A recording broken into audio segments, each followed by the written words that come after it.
नमस्कार,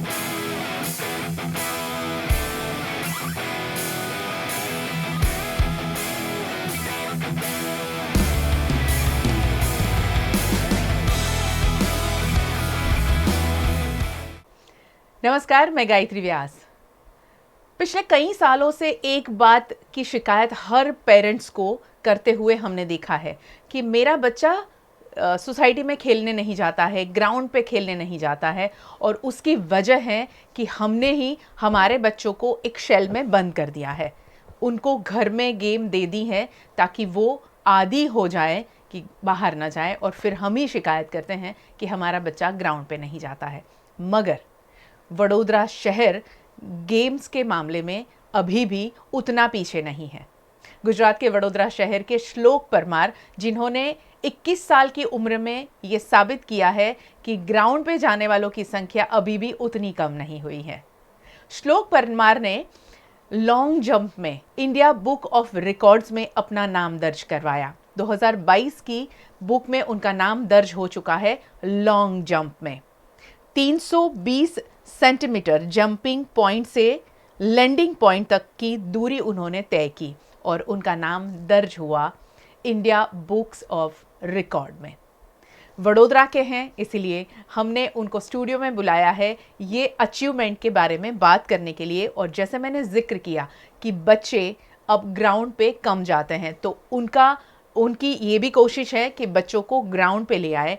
इतनी छोटी उम्र में उन्होंने कोचिंग भी देना शुरू कर दिया है। बहुत स्वागत है श्लोक, और बहुत शुभकामनाएं आपको। Thank you. कॉन्ग्रेचुलेशन, आपने ये एक नया आयाम कायम किया है। वडोदरा शहर वैसे भी खेलों में बहुत ज़्यादा आगे हैं। वडोदरा शहर से बहुत सारे स्पोर्ट्स पर्सन ने इंडिया और विदेशों में अपना नाम रोशन किया है वडोदरा का, और उसमें आप भी अपनी कोशिश जारी रखे हुए हैं। श्लोक, सबसे पहला सवाल कि आप इस फील्ड से कैसे जुड़े, और ख़ासकर जब हम बहुत सारी गेम्स देख रहे हैं अभी, और सबसे ज़्यादा बूम है हमेशा से जो इंडिया में रहा है वो क्रिकेट, और आप जुड़े हुए हैं एथलेटिक्स और उसमें लॉन्ग जंप से, तो ये जर्नी शुरू कब हुई?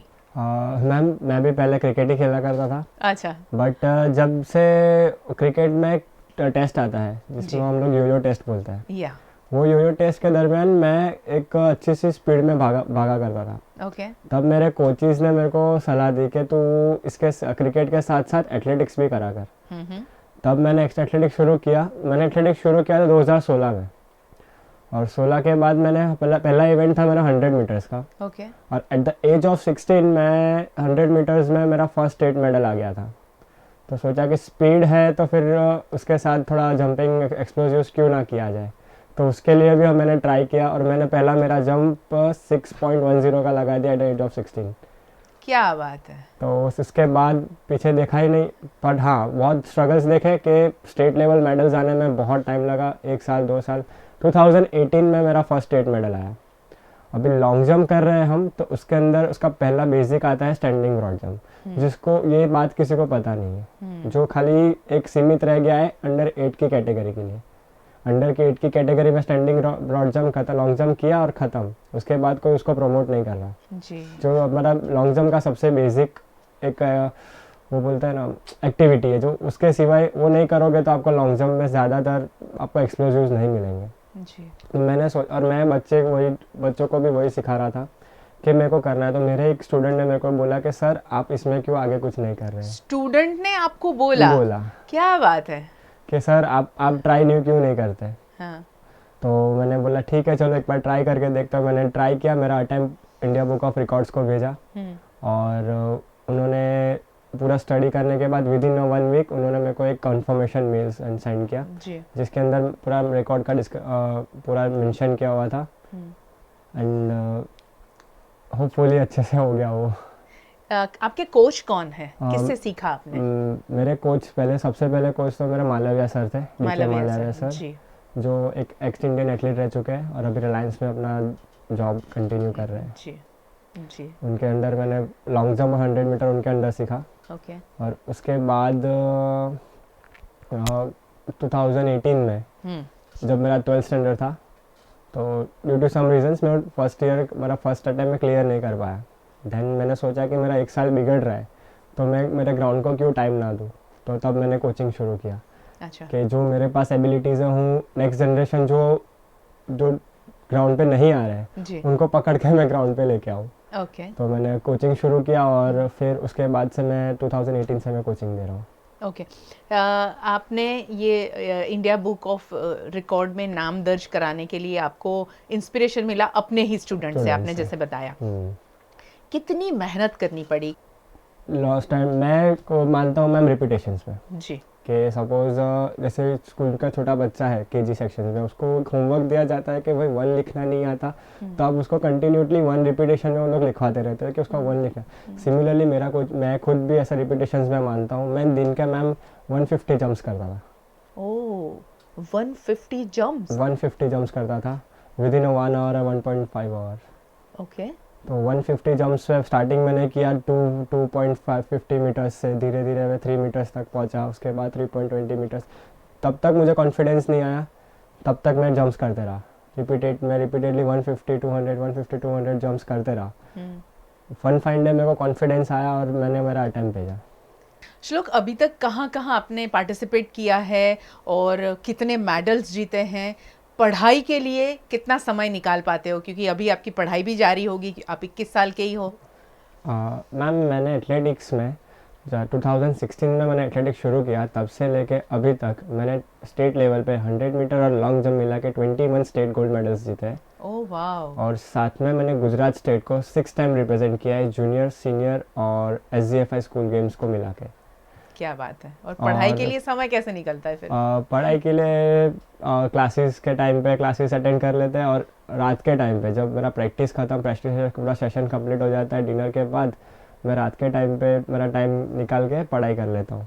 और फिर सुबह से मॉर्निंग वापस रूटीन शुरू, 5 o'clock वापस प्रैक्टिस जाना है, फिर वापस क्लासेस जाना है, और रूटीन कंप्लीट करने के बाद वापस वही एक साइकिल पूरा बना के रखा है कि टाइम टेबल बोल सकते हैं कि अर्ली मॉर्निंग प्रैक्टिस, फिर क्लास अटेंड करना है, फिर वापस प्रैक्टिस जाना है, फिर जब जो मेरा टाइम बचता है वो पूरा पढ़ाई के ऊपर देना है। क्या बात है।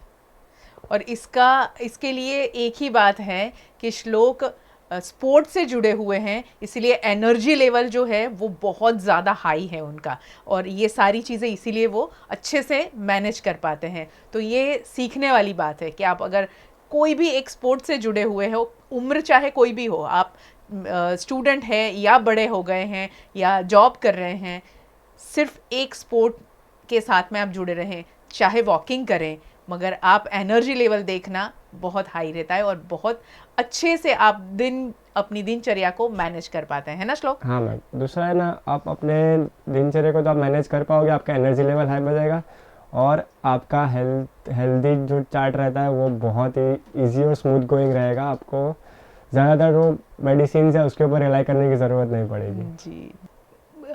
पेरेंट्स का, फैमिली से कैसा सपोर्ट मिलता है?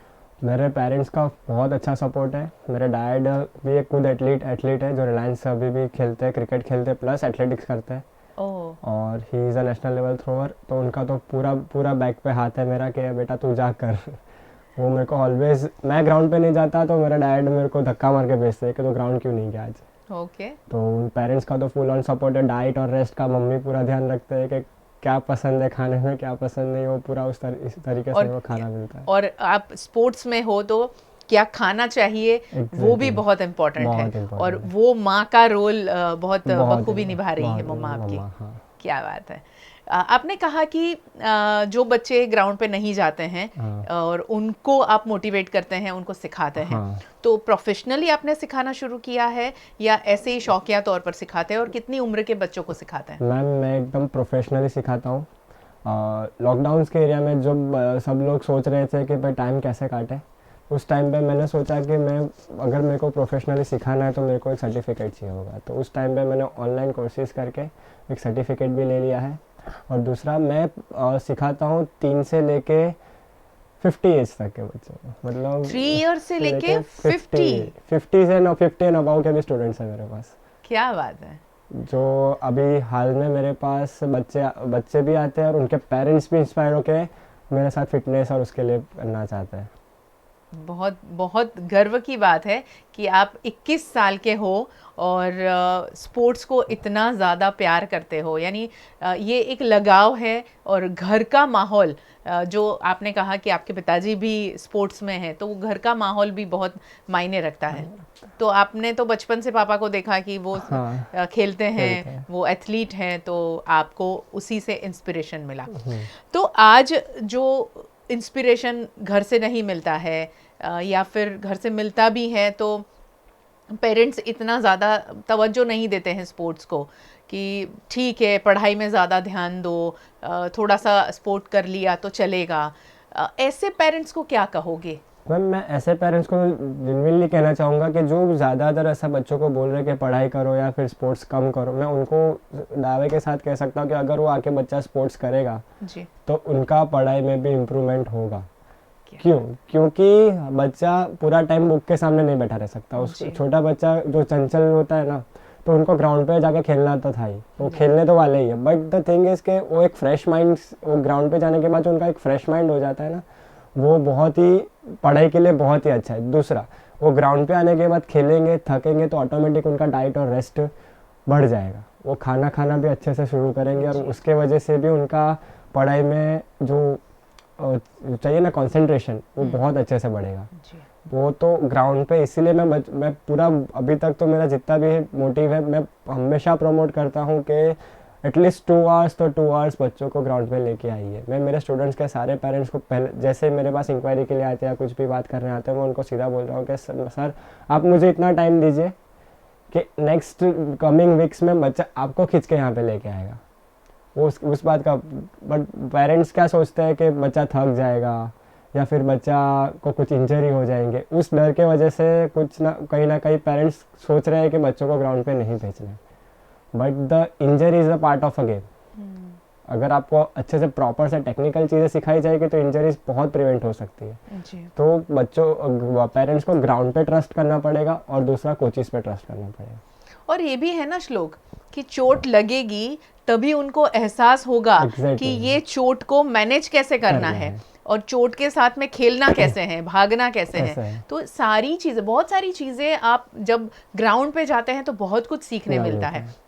एक ग्रुप बनता है तो एक यूनिटी, रिस्पॉन्सिबिलिटी, और आप मैनेजमेंट सीखते हो कि आप कैसे खेलोगे, क्या टाइम मैनेज होता है, वो बहुत सारी चीज़ें सीखने मिलती हैं ना बच्चों को। तो इसीलिए स्पोर्ट्स बहुत ज़्यादा ज़रूरी है। एक आर्ट और एक स्पोर्ट्स, ये दो से अगर बच्चा जुड़ता है तो वो कुछ और ही निखर कर आता है। दूसरा मैम, स्पोर्ट्स है ना, एक आपने एक प्रॉपर पर्सनालिटी देता है जी। एक पर्सनालिटी आपको एक स्पोर्ट्स देता है। और दूसरी बात कि अगर बच्चा छोटी एज में स्पोर्ट्स करना सीख रहा है, जैसे कि आजकल के 90% बच्चों को एक प्रॉब्लम रहती है जो होती है फ्लैट फुट और लॉक नीज। जी जी। वो प्रिवेंट करने के लिए स्पोर्ट्स बहुत ही बढ़िया चीज़ है। उससे अच्छा कोई चीज़, आप कितना भी डॉक्टर को कंसल्ट कर लोगे, डॉक्टर भी वही बोलेगा कि बच्चे को ग्राउंड पे लेके जाइए। जो लॉकनीज जो बताता हूँ, जैसे कि अगर आर्मी के टेस्ट के लिए जाता है तो वो लोग टेस्ट करते हैं कि 2 नीज के बीच में गैप है कि नहीं है, हमारा फुट फ्लैट है कि नहीं, बस वही चीज़ है जी। जो बचपन में बच्चों को नहीं मिलती, तो आगे जाके वो बहुत धीरे धीरे उनको वो बैक पेन्स या नी पेन्स का वो चीज़ें देना शुरू कर देता है। तो ये सबसे बड़ी चीज़ तो हमने अपने बच्चों की हेल्थ और जो फिजिकल एबिलिटीज़ है वो इम्प्रूव करता है स्पोर्ट्स। छोटी उम्र में श्लोक बड़ी बड़ी बातें कर रहे हैं और बड़े बड़े काम कर रहे हैं। श्लोक, आपका नाम इंडिया बुक ऑफ रिकॉर्ड्स में जब दर्ज हो गया है, आप दिखाइए बुक जो 2022 की बुक में उनका नाम रिकॉर्ड हो गया है।